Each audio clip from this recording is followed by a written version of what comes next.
Peace. There are some incredible sales on juicers right now, especially with Kuvings. Whether you're getting a new juicer or you may already have one, I want to share a few essentials of what I use to take my juicing game to the next level. You'll find links in the description and on my blog post. Gotta have glassware. Most plastic today is BPA free, but I still prefer glassware when possible for holding and storing my juice. Also, glass better preserves the pure juice flavors, even for citric ingredients like when juicing limes, lemons, and oranges. Here's a large glass bowl that I use. It holds up to 8 cups, which is great, especially with a juicer that is hands-free and has a hopper with a large capacity. Working with juicers such as the Auto 10 and Auto 10 Plus, you can store a lot of ingredients inside. It's cool to be able to walk away for a minute or two without worry of the bowl overflowing. For storing my juice, I prefer to use wide mouth mason jars. The glass is made from non-reactive materials to better preserve juice, but what I really love is that the wide mouth mason jars are very easy to clean. Because the wide mouth of the jar, your hand can fit more comfortably when cleaning it.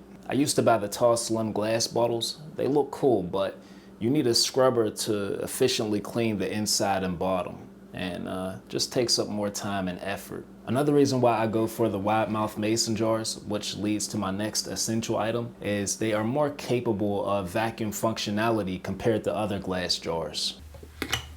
This portable vacuum sealer works with both regular and wide mouth mason jars. It helps extend shelf life and slows nutrient loss from oxidation by removing air, keeping your juice fresh for days. If you're into batch juicing and want to prep juice for the week, this is a great tool to try. I love the fact that it's portable, doesn't weigh much, and you can carry it on the go. I do wish it had an automatic shut-off function once it reaches its suction limit, so you have to listen for the sound of the mason jar lid in order to indicate when it is complete. Other than this, another option is the food saver. I've had mine since 2017 and recently realized the extension isn't just for bags, it also works for sealing mason jars, of course with the separate jar sealer accessory. Have my wide mouth. It also comes with a regular mouth accessory to go over the top. Cool. It's easier to put on than the portable vacuum sealer, I'll say that. And we'll do this and insert in the top of the hole here. Make sure it's on tight. Hit the power button. Hit accessory.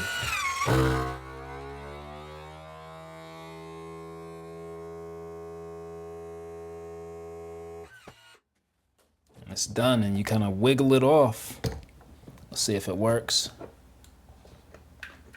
Cool. It's on there tight. I can shake it up, turn it upside down. It's not coming off. Back to the mason jars real quick. A downside with the lids is you have to replace them frequently. I try to replace mine at least once every 2 months before I start to see the bottom of the lid rust. Stainless steel strainer.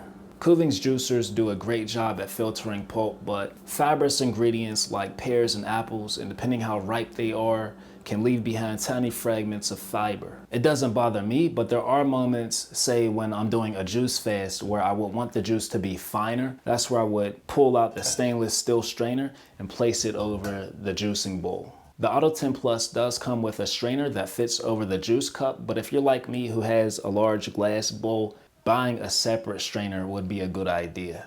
You can find affordable sets at stores like TJ Maxx, Marshalls, or Target, if those are available in your area. 100% compostable bags are a game changer. I line my pulp cup with them, and it makes the cleanup super easy and mess-free. And when you're done juicing, you just pull out the bag and you're good. No more scraping or rinsing bits of fiber from the pulp cup. Plus, since they're fully compostable, you can toss them straight into the compost bin. I will say a compost bin is a worthy investment. I try to reuse the pulp whenever possible, but if I'm keeping it real, not all my pulp gets reused in recipes, and that's where my compost bin comes in clutch. I toss any leftover pulp in my compost bin, layering it with soil and hay. Over time, it breaks down into rich compost that's perfect for gardening. This is my compost bin setup, which I got off Amazon. I saw the reviews were great, so I decided to grab it, got it for a decent price, and I've been pleased so far. It's very easy to set up. I like the ventilation, and the lid doesn't come off even during strong winds, so it's been a plus for me. If you're in a place like Tennessee, for example, where you experience a lot of bear encounters, this might not be a good idea to have this out in the open.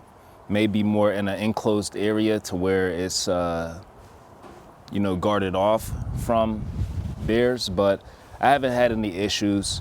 No animals have been messing with it from what I can see. And yeah, happy with the purchase. In Pittsburgh's cold winters, the process takes a little longer, but I love knowing that nothing goes to waste. Stasher bags. Stasher bags are a great option for preserving pulp that you want to use later. I've recently started using these myself and found that they're not only freezer friendly, but they're also oven safe, handling up to 425 degrees in the oven. Gotta be on a baking sheet though. The company behind Stasher says you can place these in the oven at 425 degrees.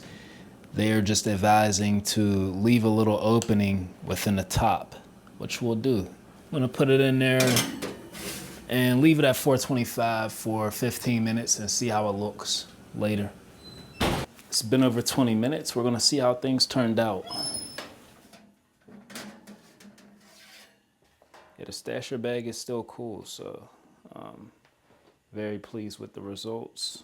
Of course, they're versatile and can be used for other things, but I mainly use them for pulp storage. An honorable mention for juicing enthusiasts such as myself would be investing in a dehydrator. So why is it an honorable mention? Because I never used it myself. I received it in the mail, saw how big the box was and got intimidated. And I'm thinking of downgrading to a 6 tray. But anyways, I see endless possibilities with using a dehydrator, such as making crackers, fruit leather, or even a dried crumble that I can sneak into a porridge or cereal. Or when I make my vegetable juices, I can use the pulp to turn into a seasoning. But if you are interested, feel free to shoot me an email and we'll figure out something reasonable.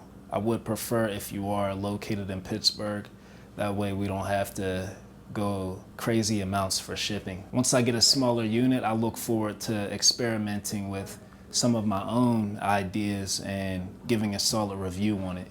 Of course, no juicing setup is complete without a high performance juicer, and my top choice is the Kuvings Auto 10 Plus. It stands out for its superior efficiency, durability, ease of use, and it's whisper quiet. I feel like the redesign of the chute without the rubber stopper, the stainless steel, it just, from the minor to the major changes, it just makes it a different kind of beast. Very easy to clean. It gives you that flexibility.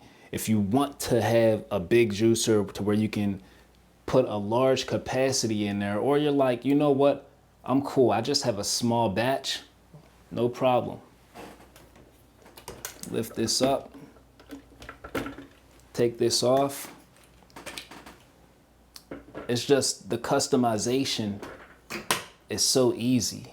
Plus, it includes the smoothie and sorbet attachment. I know many say, but you need the fiber. You need the fiber. You can get the fiber with those attachments. It adds to the versatility of how you want to use the machine. With the Black Friday deal, now is the time to invest, and I can't stress that enough. Aside from the juicer, you can find many of the items I mentioned at stores like TJ Maxx, Marshalls, Ross, or Target. But if you prefer shopping online, I've included affiliate links in the description. Be sure to check them out. Until next time, peace, God.